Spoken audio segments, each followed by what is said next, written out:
Bijouterie Panso mividy volamena, mivarotra sy manamboatra firavaka volafotsy sy volamena, sahaza ho an'ny rehetra. Manatona ao amin'ny Galerie 9 Tsaralalàna, box 8 na Building Complexe Ampiflo. 20 taona mihoatra ve ianao? Maniry ianao vaksiny miaro amin'ny coronavirus? Aza misalasala azy. Manatona avy hatrany ireo toerana voatokana anaovana vaksiny any amin'ny faritra sy distrika misy anao na mbola tsy nisoratra anarana azy. Mitondra kara-panondro, tongava fa tombotsoa anao sy ny ankohonanao ary ny manodidina anao ny fahavitanao vaksiny. Vaksiny mahomby sy azo antoka ny ampiasaina eto amin'ny firenetsika. Aza hatrany ireo fepetra fiarovan-tena hisorohana amin'ny fiparihan'ny valanaretina coronavirus. Arovako ny tenako, arovako koa ny hafa. Anao vaksiny a maimaim-pona tsy antery ary an-tsitrapo ny fanaovana vaksiny. Madagasikara manamafy ny ady amin'ny coronavirus.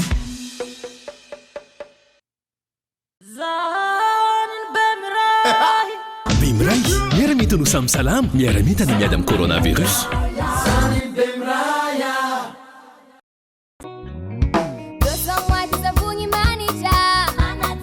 Blossom White manolotra anao ny LEJT. Blossom White dia amin'ny vidiny roanjato sy arivo ariary. Ye! Misy iprime madolo zay ale andrangà tanantsirabe tamaga majoanga mpampianatra betraikefa satrara dokotera professeur magistrat. Investissez dans une valeur sûre. Uprime manolotra anao ny LEJT. Ushuaïa, nouveau déodorant compressé, vous présente LEJT. De fleurs d'oranger pour une efficacité 48 heures. Nouveau déodorant compressé Ushuaïa. Université SM, une des grandes universités à Madagascar. Université SM manolotra anao ny LEJT. Université SM, dignité, créativité, qualité. Madula Landava miaraka amin'ny l'arc. Cool. L'arc Lar manolotra ho anao ny LEJT. Tiara manolotra ho anao ny LEJT. La saveur ultime des fruits. 5G Batelma, des actualités uniques, dynamiques et renversantes dans le JT.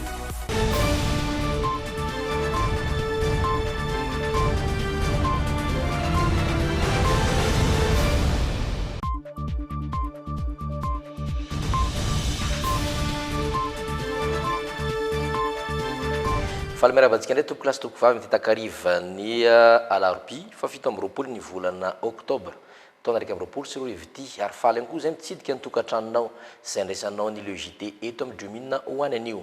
Ataontsika naraka avy hatrany lohateny izay nasanao naraka azy hatramin'ny farany.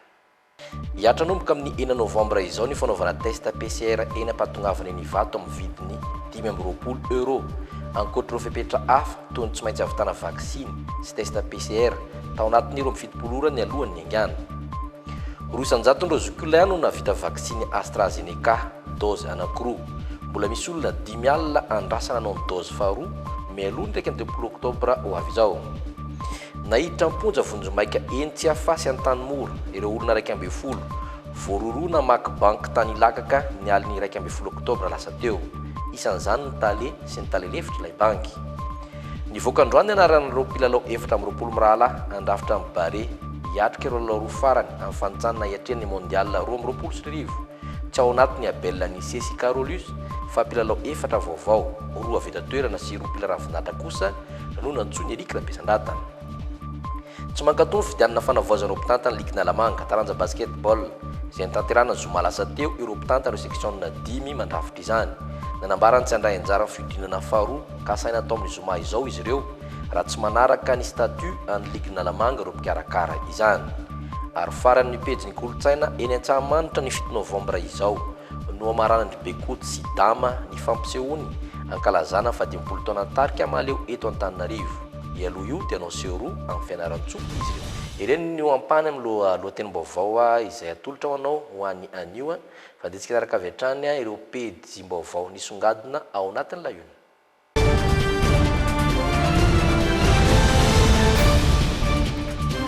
Vaovao ny fahasalamana mahakasika ny valanaretina Covid no anomboantsika izany tao ry fiverena fandraisantsika tamin'ireo nosy rahavavy dia very nitsokatra amin'ny Europa ny landry Gasikara nomboka ny 9 novambra ho avy izao raha araka ny filan-kevitra minisitra farany.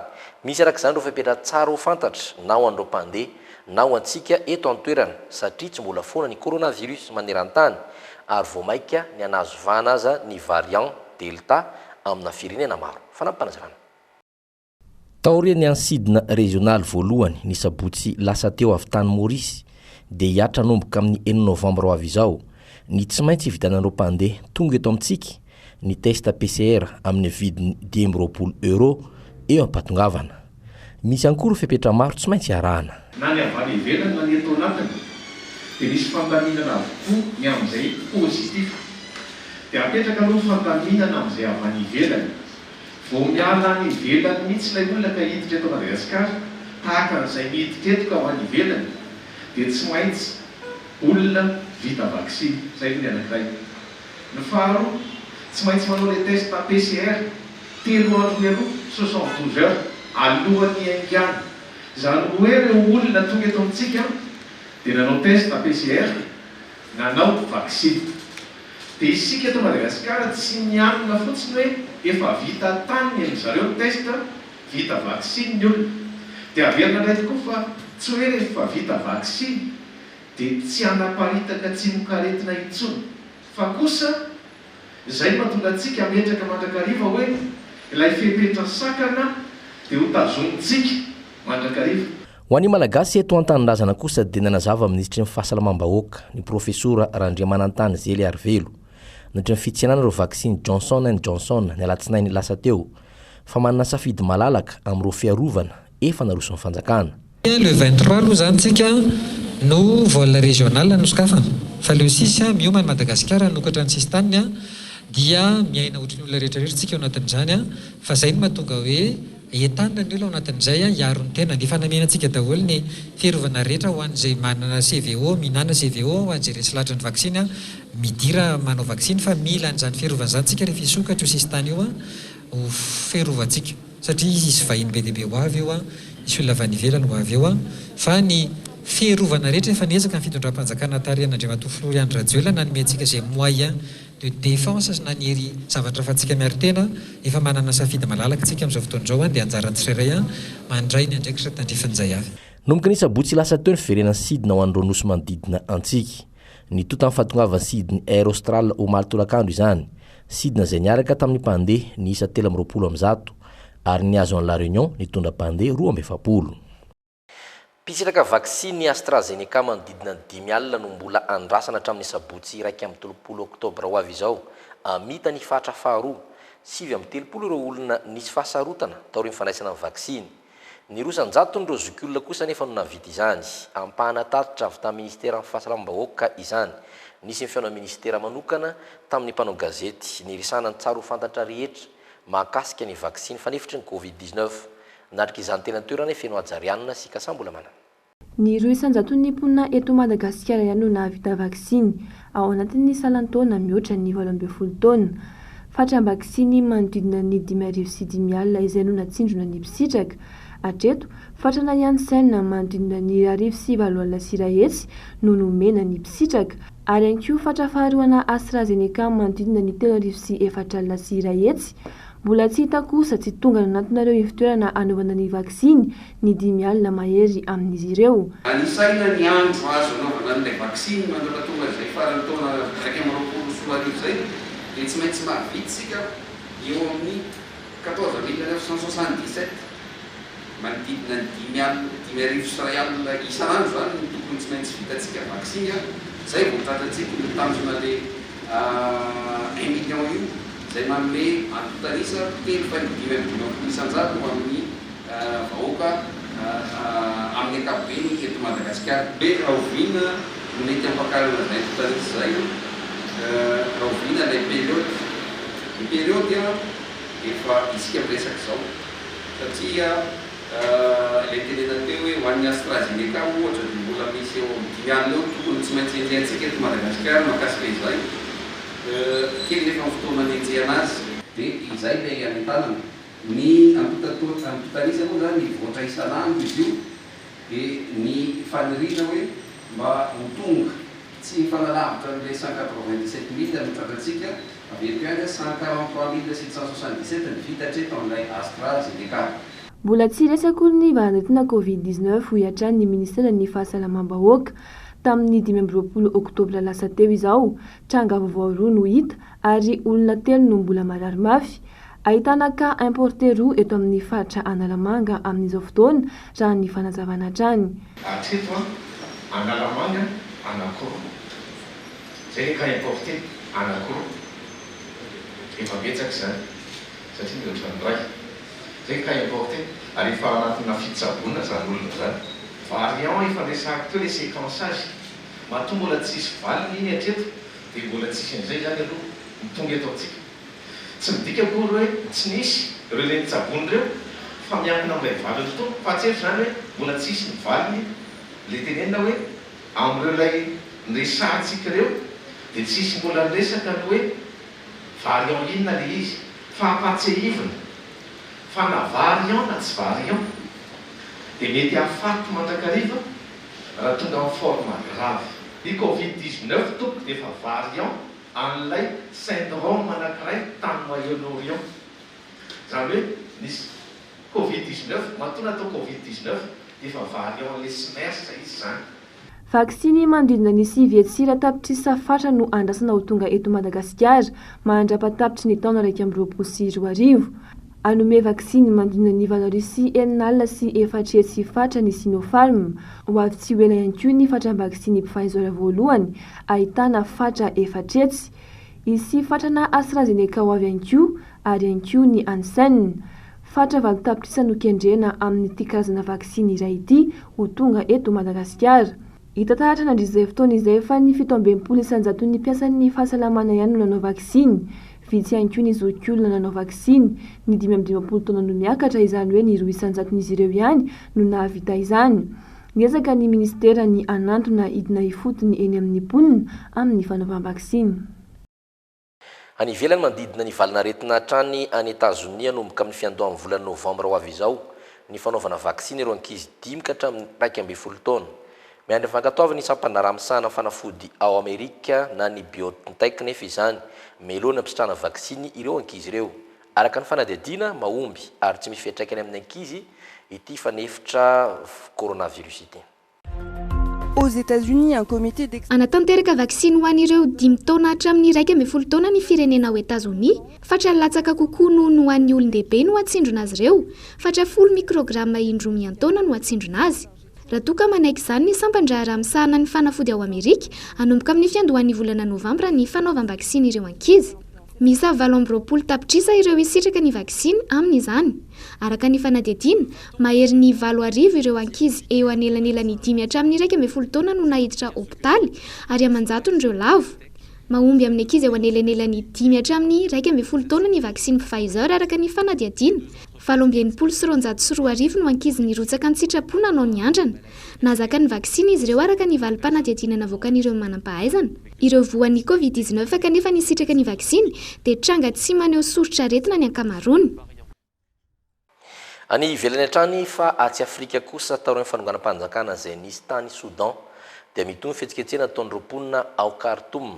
Misy 4 ireo maty vokatry ny tifitra sy fisina bomba nipoaka nandritra ny fihetsiketsehana ary mahery ny 20 ireo naratra tamin'izany. Tsy mankasitraka ny fotoana miaramila ireto mponina no fandraisan'ny tapaka noho ny krizy.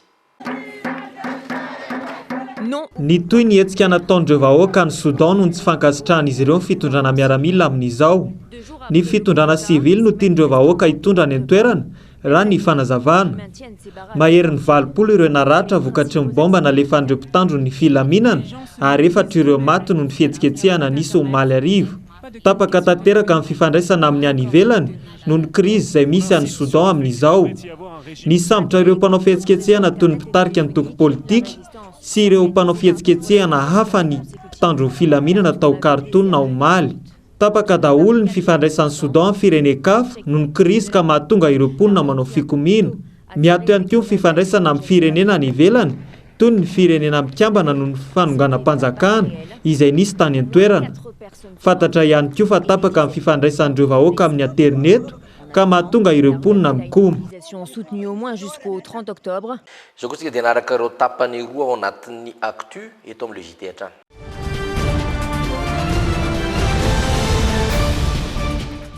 Vaovao ny trangam-piarahamonina nahiditra ponja vonjomaika eny Tsiafasy Antamora ireo tompon'antoka tamin'ny famakina ilay banky tany Ilakaka tamin'ny 1 oktobra lasa teo. Tafiditra anatin'izany ny tale sy ny talelefitra anti banky ity ihany. Mitetina 700 tapitrisa ariary mahery ilay lela volana angalarin'izy ireo. Araka mivalin'ny fanadihadiana sy famotopotorana ataon'ireo mpitandro ny filaminana dia fantatra fa efa ela no nanomanana ity famakina banky ity ireo olona ireo. Ny anara Solo Armanana sy Doda Rajarinjato no mitatra antsika vaovao. Niakatra fitsarana ny 5 oktobra ny raharaha momba ny famakina banky iray tao Ilakaka ny aliny 1 oktobra lasa teo. Nitomboka ponjavonjy maika eny Antsefa ireo lehilahy miisa 7, ireo vehivavy miisa 2 kosa eny Tanimora tafiditra ao anatin'izay ny talen'ny banky. Miisa 12 ireo voaroroy tamin'ny famakina ny banky tao Ilakaka tamin'io. Tafiditra ao anatin'izany ny tale sy ny talelefitry ny banky. Ny tentina 5,700 tapitrisa ariary no nalain'izy ireo. Araka ny fanadihadiana nataon'ireo mpitandro ny filaminana, efa ela no nanomanana ireto andian'olona ireto izao famakina banky izao. Mivory matetika eny amin'ny hôtely ao Ilakaka ireo ato tena nikotrika izany. Ny talen'ny banky, ny olon-tiny ary ny tompon'ilay hôtely. Rehefa nandeha ihany ny fanadihadiana, fantatra fa ny talen'ilay banky no napiditra ireo olona 3 ary ny antso ny talelefitra hamaky ny coffre-fort misy ilay lelavola. Fotoana fohy taorian'ny fanafiana dia fa nahazo alerta ny mpitandro filaminana tany atoerana ka nametraka ny dispositif rehetra sy ny velapanika moa zany isamborana nyreto olon-dratsy ireto. Teny amin'ny barrage Nandatabo 15 km siditra ny tanàna ny Toliary no voasakana ny fiara tsy mataho-dalana anankiroa ka rehefa nosavain'ny polisy ny FIPA dia nahitana vola 3 gony izay mitetina 925 millions d'ariary sy basy poletra mitondra ny marka Makarov nologazana avy hatrany moa zany reo zavatra rehetra voalaza ireo. Raha tsy ahivina, ny alina namakina ity banky tany Ilakaka ity no fatoran'ireo olon-dratsy ilay talen'ny banky ary nanery azy antso ny talelefitra izay nanome ny kaody miafina hamana ilay coffre-fort. No fatoran'ireo taleroa ireo ary nentina nitsoaka tanaty fiara tsy mataho-dalana toy ny takalinaina ilay talen'ny banky. Narian'izy ireo teny an-dalana ity tale ity rehefa nakaty Andrenivohitra izy ireo ary andeha hitodi-doha ny Toliara indray. Ny alina ihany no tratra ny polisy tao Toliara ireto lehilahy roa tao anatin'ny fiara tsy mataho-dalana ireto ary voasambotra avy hatrany. Vaovao ny fanatanjahantena kosa mahakasika ny taranja baolina kitra ny voakandroany anaran'ireo mpilalao 420 mirahalahy voantso andrafitra amin'ny Bare Madagasikara hiatrika ireo aloha fahadimy sy fahenina farany ho an'ny fanitsanana hiatrehana ny mondial 2024 natam-piovana izany raha oharina tamin'ilay teo aloha satria tsy mbola tafiditra tao anatiny aloha Yanis Abel sy Carolus fa efa misy kosa ireo mpilalao 4 roa avy eto an-toerana sy avy any ivelany. Vaovao nantsony mpanazatra ny Bare Eric Rabesandratana. Tato vaovao indra-tsara ny Doda Rajarinjato. Mpilalao vaovao 4 indray nantsony Eric Rabesandratana ao anatin'ny listre Bare hiatrika ireo aloha fahadimy sy fahenina farany ho an'ny fanitsanana hiatrehana mondial 2022 izao. Roa avy eto an-toerana izay ahitana solona antenana Jules fodolaran'ny GFC Atsimo Andrefana izay miatrika ny Poule des As Antomasina amin'izao fotoana sy Kolona Razafindranaivo mpanafika amin'ny CFF Andoranfotsy. Roa mpila ravinahitra nomena Andretina fodolaran'ny Marignac Gignac FC any France sy Annick Pandor mpiantsatokazy ny RC Lens équipe B. En fait, on a observé qu'il avait évolué depuis son intégration avec les professionnels. Alors j'ai eu la chance de jouer avec son entraîneur qui est Franck Hayes au RC Lens et j'ai joué avec lui en équipe de jeunes de l'équipe de France. Et du coup j'ai pu l'appeler pour avoir quelques renseignements et il m'a fortement conseillé de le prendre, surtout qu'à l'heure actuelle il est plutôt en confiance et en bonne réussite et il est en grande progression. Donc j'ai voulu le prendre pour évaluer. Voilà, on a encore aucune certitude en poste de gardien, donc c'est encore le moment de chercher, de tester des joueurs. Donc voilà, aujourd'hui, Pandore vient dans cet objectif-là. Il avait très envie de venir et surtout, on avait très envie de voir ce que ça pouvait donner. C'est aussi un des joueurs qui joue actuellement. Il joue en réserve de l'équipe du RC Lens, une équipe qui est deuxième du championnat de Ligue 1. Donc voilà, il avait toutes les qualités pour pouvoir intégrer la sélection. Ankoatra dia mbola voantso ry Mathias sy Melvin Adrien mpiantsatokazo, Romain Metanir, Jérémy Morel, Mam Gervais, Papasy ary Fabien Boé fodilarana, Ery Bastien, Ibrahima Mada, Ryan Ravelson, Marco Lemartre, Tsiry, Njiva, Lalena Jaco ary Loïc Lapoussin irakiraka ary voavy Paulin, Fabrice, Hakim Abdallah, Gladisson ary Arnaud Loalaharana. Na dia voisa telo azo no azo mibaria tamin'ireo lalao efatra efa nataony teo ambany fitantany Eric Rabesandratana dia manana ny eritreriny sy ny paikady ny mpanazatra ny bare. Mathématiquement, oui. Ça va être très très dur parce que ça dépend aussi des résultats des autres équipes. Mais comme je le disais, nous on n'est pas là pour faire des calculs, on est là pour jouer. Donc on va jouer les matchs sérieusement. On a envie de continuer à gagner ou à faire des résultats positifs parce que on a bien vu que ça faisait 2 ans que les Baréas n'avaient pas gagné un match. Et cette victoire contre la RDC a redonné du baume au cœur à tout le monde. Donc là, on a envie de surfer un petit peu sur ça et de continuer à déjà progresser dans le jeu, dans l'état d'esprit, dans le collectif. Voilà, on a vu une belle solidarité contre la RDC. On a envie de retrouver toutes ces valeurs. Voilà, l'état d'esprit a été très, très important contre la RDC. Donc, il faudra repartir avec cet état d'esprit. Et puis après, les qualités sont là. Hein, donc, essayer de profiter un petit peu au maximum de ce qu'on a comme joueurs de qualité aujourd'hui dans les Baréas. Et puis, essayer de faire du mieux qu'on peut pour éventuellement réussir à inverser les choses dans ce groupe. Androany navoaka tampony ofisialy ny lisitro lalao 4 rahalahy zay andeha nafika any Benin ny alakamisy 1 novambra ho avy izao sy andray ny Tanzania etsy amin'ny kianja ny Baria ny alahady 4 novambra zay samy amin'ny 4 tolakandro oreto Madagasikara avokoa. Taranja basketball kosa nitrangana disadisa ny fidanana fanavozana izay tantana ligue Nalamanga ny zoma lasa teo. Olana ny fitsaban'ny fédération tamin'ny fikarakarana izany raha nambaran'ireo ligue 10 mandrafitra ny ligy. Nanambarany tsy handray anjara ny fiodinana faharoa ny zoma ho avy izao ihany koa izy ireo fa mitaky ny karakarana fifidianana tsy mitanila sy manaraka amin'ny voalazan'ny statut en ligue Nalamanga. Tato-baovao mirina tsara ny misy ary zava-jatovo. Nitrangana disadisa ny fidanana fanavozana mpitantana ligue Nalamanga basketball izay nitanterana ny zoma lasa teo. Nambaran'ireo section 10 Antananarivo Renivohitra, Antananarivo Avaradrano, Antananarivo Atsimondrano, Ambolatrimo ary Manjakandriny fa tsy netiny tsaban'ny fédération malagasy ny taranja basketball tamin'io fifidianana io. Noho ny anton'izay zavatra dia naka vaty-tany zany izahay omaly. Naka ny statut en ligue. Dia voamarina zany fa manana statut zany ny ligue régionale eto Nalamanga zany ity zany taratasy ny vaty-tany dia ity le taratasy ny manamarina fa manisy statut ny ligue. Dia rehefa nazo ny reto zay dia nangataka assemblée générale extraordinaire zany ny section 10 androany nakany amin'ny DRJSA. Dia rehefa tonga tany zany zay nampiseho an'ity dia nangataka hoe ho appliquena zany ty statut en ligue ty. Nefa ny izy niteny fa lasa tsy tapaka tsony zany zavatra zany satria efa nijabaka tao le fédération zany dia tsy maintsy miakatra amin'ny mbola miera amin'ny lehibeany izy vao afaka anatanteraka nyty fifidianana ity. Nefa raha anatin'ny texte dia ny organe suprême ny ligue amin'izao dia ny section anankidimy dia miaraka amin'ny ministère. Dia raha ny tokony izy zany raha mitrangy ty statut ty dia averina zany le fifidianana, averina amin'ny laoniny zany fa tokony foanana le fifidianana nanaraka ny statut en fédération tamin'ny zoma iny dia tsy ho tanteraka koa zany tsy afaka ho tanterahana fa tokony atsahatra aloha le lasa hoe deuxième tour le report amin'ny zoma io zany. Fa ny angatahanay zany dia tonga dia hoe miainga amin'ity statut en ligue ty dia ny ligue sortante zay tsy candidat intsony no miprésider miaraka amin'ny ministère. Zay zany ny zavatra tokony hitranga. Nisy koa ireo candidat no tsy navela hirotsaka satria nambara fa tsy mahazo mirotsaka noho ny tsy fahafenony ny fepetra tsy niasa teny oviny tontolon'ny basket nandritra ny fehim-potoana olympique efa taona.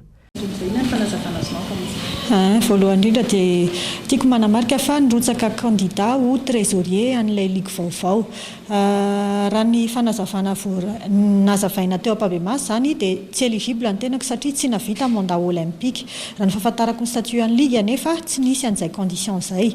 Ny faharoa raha kotina ny fehim-potoana nanomboka tamartsa 2017 no nanomboka mitantana niaraka tamin'ny ligue Nalamanga. Zany hoe raha marsa 2017 hatramin'ny marsa 2021 dia efa feno ny efa taona mandat olympique.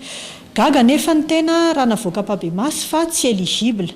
Maria Koeto fa le candidat ho filoha anankiray dia niara-niditra tamiko tao amin'ny ligue, izy anefa dia éligible.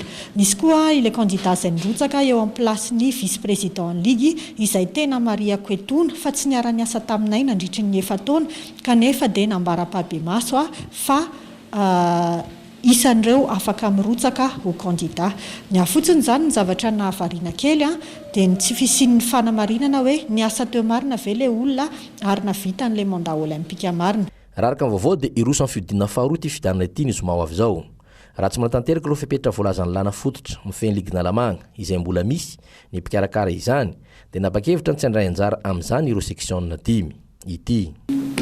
Position tsy maintsy raisinay moa zany satria zahay dia saripady aminay loatra zany fanarahana ny lalàna zany ka raha ohatra ka miantso ny fédération ka manaiky izy fa hoe apiatra ny statut an'ny ligue dia voniny izay anatanteraka fa izay kosa tsy cautionné fandikan-dalàna zay ngamba no amezako azy satria raha ifidy zay dia ao ambany hoe lalàna fandikan-dalàna tsotro zao zany no ifidiananay ka tsy mety aminay zay fa aleo tena miverina amin'ny hoe tany-tan-dalàna Madagasikara misy ny texte ara-dalàna dia aleo fotsiny anaraka ny texte io dia zay.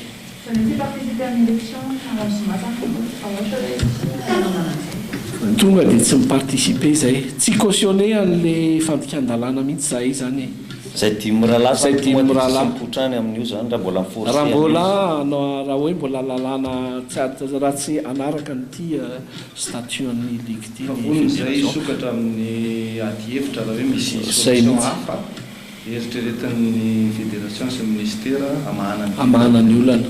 Andrasany izany no toy ny raha mafampana fidianana fanavozana izy eo mpitantana ligina lamanga taranja basketball.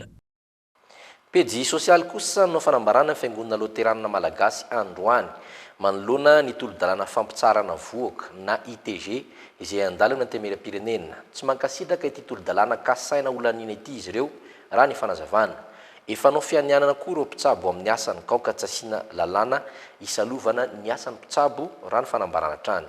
Tsior Reny Manivson sy Dol Farakotiniana mitadra antsika na tsiprian izay fanambarana izay. Ny FLM tariny filohany pasteur Dr Rakotsafy Denis sy ny birao foibe ny FLM rehetra miaraka amin'ny sapana rehetra ao aminy sy ireo synodam-paritamy 5 mirafitra dia maneho etoana fa tsy mankasitraka amin'ny fandaniana ny tolo-dalàna fampitsarana vohoka ka saina olaniana sy ampiarina eto amin'ny firenena tsy mifanaraka amin'ny fanajana ny zo sy ny asin'ny ain'olombelona raha ny fanazavana. Ny fametrahana lalàna momba ny ITG na interruption thérapeutique de la grossesse dia midika fa fanalalahana sy fanomezan-dalana ny IVG na interruption volontaire de la grossesse eto amin'ity tanindrazantsika ity. Ny fametrahana lalàna momba izany dia sy mametraka azy ho tranga manokana na exception isona ka fanokafana varavarana ho amin'ny fanalalahana ny fahalalan-jaza eto Madagasikara misy na inona fanazavana entina hanohanana izany. Ny mpitsabo dia efa manana fitsipika amin'ny fe azy sy lalàna ny fitsaboana ary manaja ny aina araka ny fianianana nataondra amin'ny fanazavana. Aoka tsy asiana lalàna isalovana ny asa mpitsabo izy ireo. Amin'ny ankapobeny tsy mbola nisy dokotera ny gadra no ny fiarovana ny reny na ny fiarovana ny zaza teto Madagasikara fa everina fotsiny zany hoe magaga moa fa ny fijerina ihany zany hoe fanokafana lalana amina zavatra hafa le tolo-dalàna satria ny dokotera teto amintsika nanao miasany araka ny fianianana araka ny déontologie izay ananany mpitsabo tsy mbola nisy ray aman-dreny nitory raha atao ohatra hoe sanatria mitsivalana ao anaty kibony le reny le zaza dia tsy maintsy vonjena ny ain'le reny tsy mbola nisy olona nitory tany amin'ny fitsarana ka ny gadra zany reny zany na ny fianakaviany zany zany.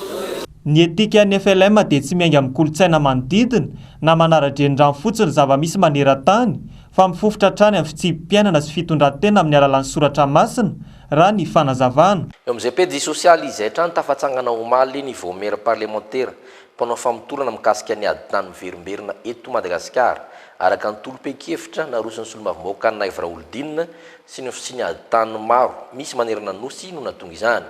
solombavamboaka avy amina firena sy vonona politika maro misy 12 no mandrafitra izany fanampanazavana solombavamboaka 12 no mandrafitra ity voamera parlementaire mpanao famotorana mikasika ny aditany miverimberina eto Madagasikara ity 10 avy amin'ny vondrona IRD 2 avy ho an'ny vondrona TIM sy GPR ary iray amin'ireo solombavamboaka lany tamin'ny lisitra tsy miankina toy ny tolom-pehikevitra aotraotra 5 tsipika araiky amin'ny 24 bara PR naroso ny solombavamboaka Naivra Oldin izay filohany voamera maharitra momba fananantany enivy ny antemera-pirenena izany tolom-pehikevitra no fisindro aditany maro manerana nosy ka ny lehibe indrindra amin'ireny dia ilay tena an-tanandrano sy ampitatafika nanambary ny andinika ireo olana tany anjatony sy jery vaolana ity voamera ity ary ejoro amin'ny famarinana sy tsy fitany lana ary tsy ho voaravoravo vola eto dia apetrako mazava fa tsy misy anamaso ary efa nanao an'izany mbola ifo moa zay avy eo a amin'ny anina mbola apetraka aminareo toloma araky ny tenin'ny mpampakateny a fa mbola izy fitsipika anatin'ny kely anay ato koa any a mba tsy hisy itsony ny fanadihadiana ohatrano enquête parlementaire ka maty akaranana araka zay dia manome toky indrindra fa ny tenako angamba fantatrareo tsara fa izay reto a dia tsy sanatry tsy ho tratriny izany fa ka mpanao voavidin'olona zany ny tanjo anay a dia zay tsohatra amin'ny farany aloha fiteniko tena iny kiantra n'iny kodona faharoa mba ho lara-pahamiana amin'izay ty malagasy ty amin'ny taniny ary eto zao amin'le moramanga dia vitiako milaza aminareo fa mbola no antso koa moa zay ary mivaly ny fanadihadianay a ty hivadika recommandation io any amin'ny gouvernementa fa tsy hoe zay re raketo fotsiny a ivory fa ohatra ny lalàna mety vaolana amin'ireny zao fa any amin'ny gouvernementa zay mbola anaovanay antso ny premier ministre le lalàna momba ny famerenana ny tany voanjo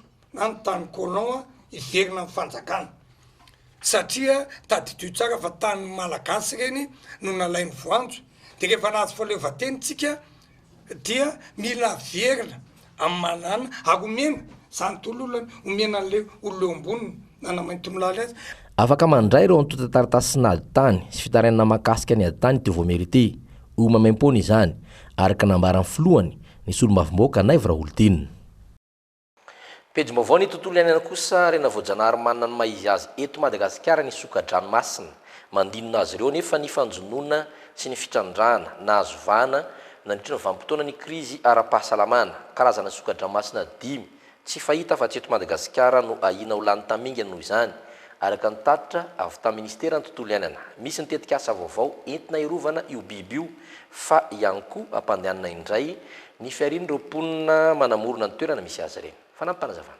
miala ny tamingana ny soka-dranomasina eto Madagasikara ho ny tatitry ny ministera ny tontolo iainana sy ny fandrosoana lovainjafy miroborobo ny fironana any amin'ny fiazana sokatra noho ny tsy fampiny sy ny fahasairana raha ny fanazavana anefa anisan'ny arena voajanahary ahafantana ny Madagasikara ity zava-manan'aina iray ity mahana karazana soka-dranomasina 12 amin'ny 420 misy maneran-tany i Madagasikara raha ny tatitra hatrany hita fa milany tamingana ireo soka-dranomasina ireo vokatry ny fahampitehana ihany koa an'izay fonena an'izay sy fanatodizana zany ary fisakafoanana vokatry ny jono vokatry ny aza vokatra ihany koa ny fandrotona any anaty ranomasina any vokatry ny plastika izany ao anatin'izay dia ahina ho lany tamingana ny 5 amin'ireo karazana soka-dranomasina valo tsy misy raha tsy eto Madagasikara ho fisoronan'ny faharipan'ireo karazana soka-dranomasina ireo sy ny fahasimban'ny tontolo ivoarany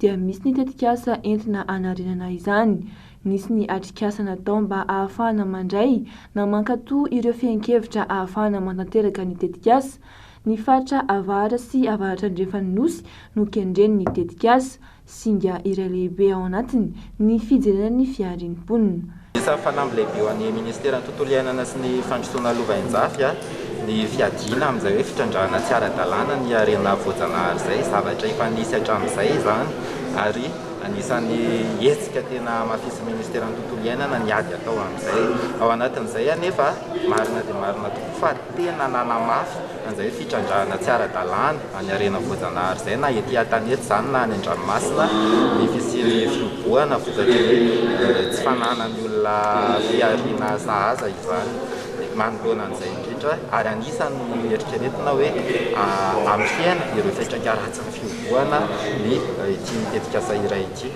Olana amin'ny ankapobeny eto Madagasikara ny tsy fampiny ny fampafantarana mahakasika ireo biby sy zava-maniry lany tamingana izay voararan'ny lalàna ny fitrandrahana azy. Ny vaovao kolotsaina no anomboantsika ity tapany fahatelo amin'ny JT ity amin'ny alahady 7 novambra ny fampisehoana lehibe rana amin'ny Damasiko Bekoto ao amin'ny kianjana Antsahamanitra seho farany ho an'ny tarika maleo amin'ny taona ity izy io raha ankalaza amin'ny 17 taona ny tarika amin'ny taona ho avy arak'ilay lohahevitra hoe ianareo ve hijanona sa hiaraka aminay efa kely dia kely sa ny tapakila tsotra ahafahana manatrika amin'ny fampisehoana feno ajarianina sy kasambola mana satria tanalany foko nay miova loko. Eto Antananarivo no amana ny fampisehoana amin'ny taona 2024 ity ny tarika mahaleo ahitana any Dama sy Bekoto ianareo ve hijanona sa hiaraka aminay izara fotoana mamy miaraka amin'ny mpankafy izy mirala amerina indray ireo irana ahafantarana ny tarika efa vitsy dia vitsy ny tapakila ahafahana manatrika ny fampisehoana ao Antsahamanitra. De ny zavatra tsara homariana zany a de mila mihetsiketsika satria ny tapakila efa kely de kely sisa na de bia tsotra ary fa mila malakilaky tsika zany mandeha tia amin'ny fivarotana bia tia plaza zany somary mandeha satria ny invitation sy ny resaka hoe toerana VIP moa zany sy ny olona famandrea toerana efa tsisy tsony fa ny bia tsotra sisa ary bia tsotra zany efa eo amin'ny atsasany eo zany sisa no ao ambara-pahatonga ny fahafito volana novambra mila mihetsiketsika daholo tsika zay zany no zava-dehibe. Anome sehatra ireo mpanakanto zandry ny tarika amin'ny fotoana io ao Antsahamanitra ao misy lanja lehibe ho azy ireo ny talentan'ny tanora araka ny fanazavana. Eto Antananarivo de ao Antsahamanitra ny fahafitony volana novambra amroa tolakandro ao Antsahamanitra dia fizarana voalohany de Dama sy Bekoto mihirany maleo revo maleo. Fizarana faharoa de miakatra ihany koa ireo mpanakanto manatalenta zay te hiaraka aminay de misy mpanakanto efa fanta-daza hiakatra eo fa misy koa mpanakanto mbola tanora manatalenta hiakatra ihany koa. Fanamafisana an'le hoe mpanakanto ny tanàna ny Arivo eto Antananarivo zany any Antananarivo efa nieno any zay sy dame nieno mila enononareo samy mahay maledolo tsika fa nefa nieno zay sy dama de misy anankiray aleo angamba tsy tenenina ny anarany misy ankizy vavikely zay mitendry kabosa mahay be mihitsy de misy vavikely anankiray zay koa mitendry gitara tena mahay be mihitsy de ohatrany miady amin'ny vavonina roa angamba hoe miakatra nareo. Mialohan'ny akarana antsihatra ao Antsahamanitra dia no fampisehoana any Fianaratsoa ny tarika mahaleo ny sabotsy 3 oktobra ao amin'ny Pietra anomboka amin'ny 7 ny tolakandro ny alahady 3 oktobra kosa ao amin'ny kianja malalaky ny kolejy Mariamanjaka Taladamaty any Fianaratsoa hatrany.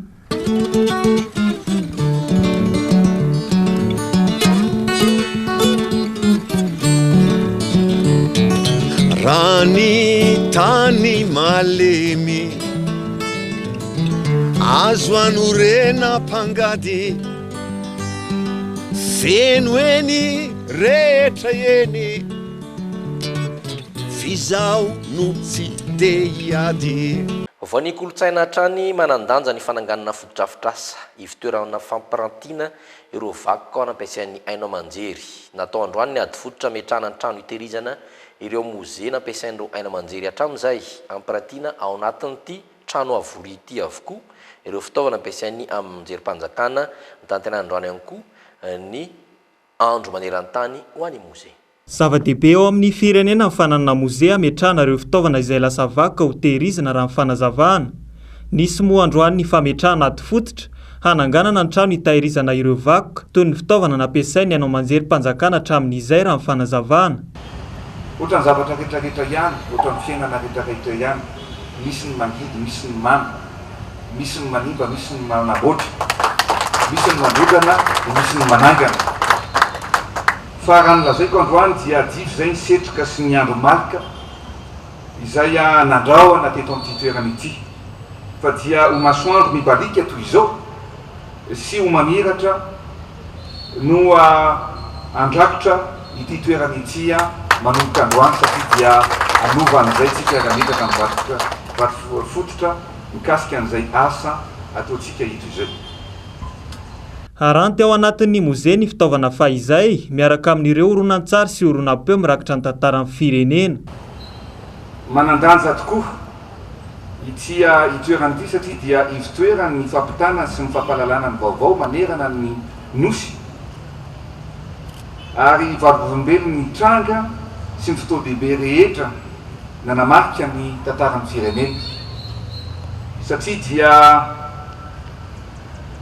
teto ary eto no miainga no mampita sy ny mampiaina ny hetsika ara-panatanjahantena ara-kolotsaina sy ny fankalazana ara-pivavahana ny lanona-dehibe isan-karazany eny hatramin'ny lanonana ara-miaramila ohatran'ny fahitantsika amin'ny fankalazana ny fetim-pirenena zay atao amin'ny kianjan'ny Mahamasina na ny kianjan'ny Baria ankehitriny.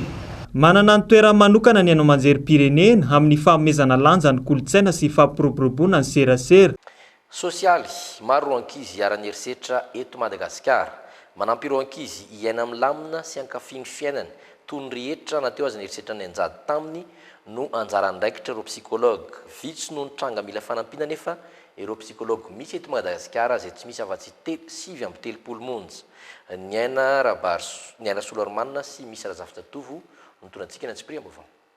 Tompony andraikitra amin'ny fiarovana ny ankizy manoloana ny herisetra ny tsirairay araka ny fanazavana manomboka hatrany amin'ny fitaizana ny ankizy izany no tanterahana androany ny Congrès National Indienne faharoa ho an'ny psikologa fandraisana antanana ireo ankizy hiara-ny herisetra no loha hevitra ny fantohany. Miteraka olana amin'ny fihetseham-po, fifantohany ilay zaza sy mahatonga takaitra maro hafa ny herisetra mianjady amin'ny ankizy iray araka ny fanazavana nomeny psikologa iray. Misy araka ny nambarany, ireo tranga no mety ho 12 taona ty aoriana vao miaina fikorontanan-tsaina ilay olona niara-ny herisetra. Ireny indrindra no ilana psikologa. Mety iseho amin'ny endriny maro isan-karazany ny herisetra, mety ho ara-batana, ara-tsaina sy ara-moraly na koa ara-pananana izany. Manampy sy miain'ny ankizy no tena ilana psikologa ary manome vahaolana sy torohevitra azy ireo. Anampy ilay ankizy hiaina ny fiainany na teo aza ny herisetra ny anjady taminy no tena tanjon'ny psikologa iray. Fa ihany koa hitsabo ny rarin-tsaina sy ny fikorontanan-tsaina dia eny mbola zaza izy. Misy ny ambaratonga be dia be zany miangy aminay makany amin'ny polisy, makany amin'ny dokotera dia manampy ny ara-tsaina zany ahafahany hoe maka elanelana kokoa amin'izay zavatra antranga izay mba tsy hoe takaitra mandrakizay fa mba ahafahanao hoe manohy miaina makafy ny fiainanao ao aorianan'izay hoe nitrangan'izay fanolanan'izay. Vitsy anefa ireo psikologa eto Madagasikara mihoatra amin'ireo olona mila fanampiana, miisa 7 fotsiny izy ireo manerana nosy araka ny fanazavana. Mbola tsy mivelatra ity sehatra ity raha ny eto Madagasikara manokana. Vitsy ireo sekoly tena misahana manokana ity fitsaboana ny ara-tsaina ity araka ny nambarany filohan'ny olafitra ny psikologa. Ary ny farany fanadihadiana doka varotra mitoetrano fiaramiasa ao amin'ny trano fiantohana Alliance sy ny Baobab Bank Madagasikara. Totosa omaly ny fanaram-piaramiasa roa vaovao teo amin'ny Rontonta. Arao ary ny andinindiny makasika izany. Manamafy ny fiaramiasa indray ny trano fiantohana Alliance Madagascar sy ny Baobab Bank Madagascar. 10 taona izy ireo niara niasa ka izao mitohy izao indray amin'ny alalan'ny tolotra fiantohana roa samihafa samy manana ny mampiavaka azy. Cette collaboration, elle vise, comme vient de dire M. Hugues, de sécuriser à la fois les clients communs qui souscrivent des crédits, mais aussi de sécuriser les familles en cas de décès, peut-être dû au Covid. Et elle vise à redynamiser le secteur.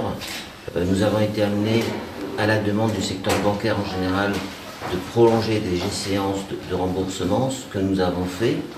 Ilaina ary tena zava-dehibe ny fidirana amin'ny trano fiantohana antony mahatonga azy ireo mitady ny mahasoa ny mpanjifa hiantsoana ireo liana ihany koa amin'izany.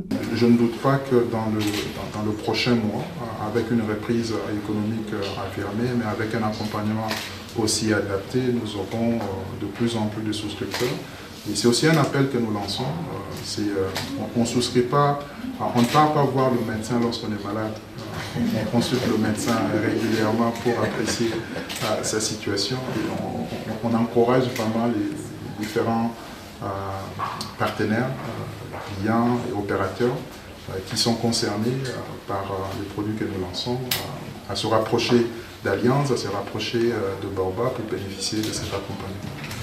Nisy ny fanaovantsy ny mpiara-miasa ny entana namariana izany teo amin'ny Allianz Madagascar sy ny Baobab Bank Madagascar.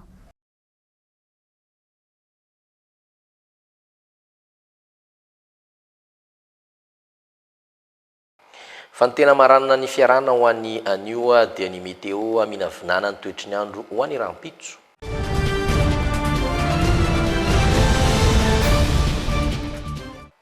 Saika anjombona nerana nosy raha vovinavina ary sy oram-baratra mihitsy aza ny faritra sasany eto Madagasikara tombontsika ny tapany avaratry nosy faritanina Antsiranana voalaza fa anjombona ny andiana sy sava tontolo andro andidina ny 20 degré Celsius hatramin'ny 1.3 degré Celsius maripana amin'ireo faritra roa ireo. Ho an'ny faritra Mahajanga anjombona ihany koa amin'ny faritra Sofiasy Betsiboka sy ny any Boeny mety hisy orana mihitsy ny any amin'ny faritra Melaky ho tafiakatra 4.3 degré Celsius maripana ambony indrindra any Boeny sy Betsiboka raha toka fita amin'ny 3 izany ho an'ny faritra Sofia.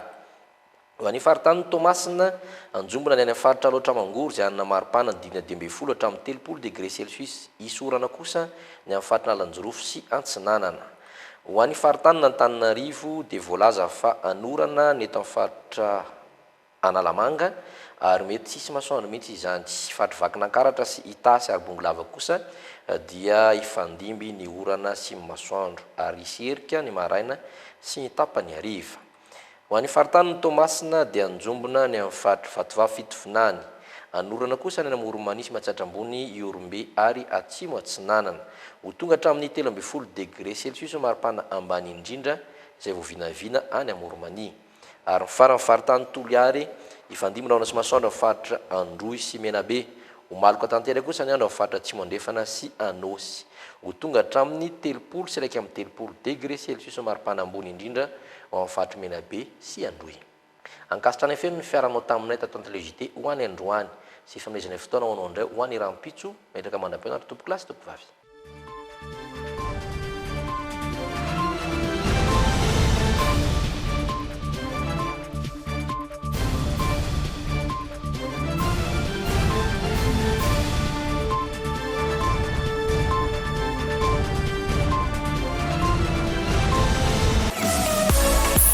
Tellement des actualités uniques, dynamiques et renversantes dans le JT.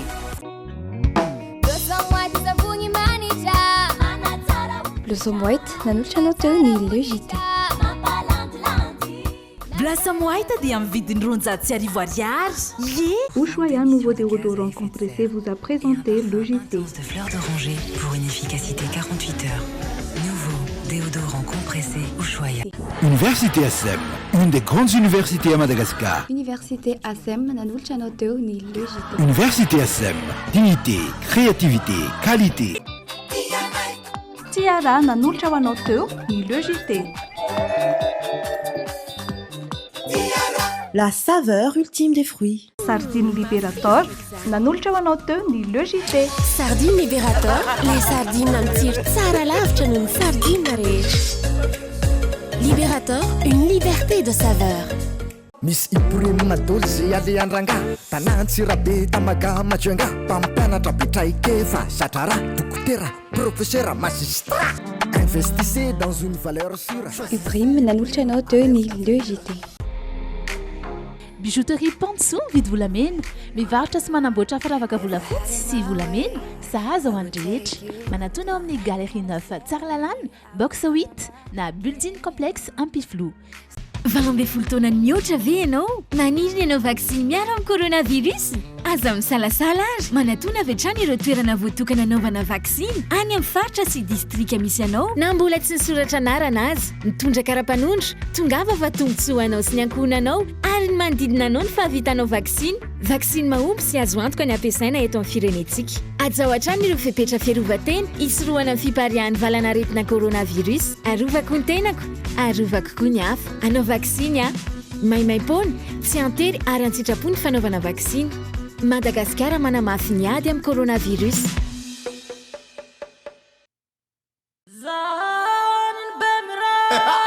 Bimray miara-mita no samy salama miara-mita na miady amin'ny coronavirus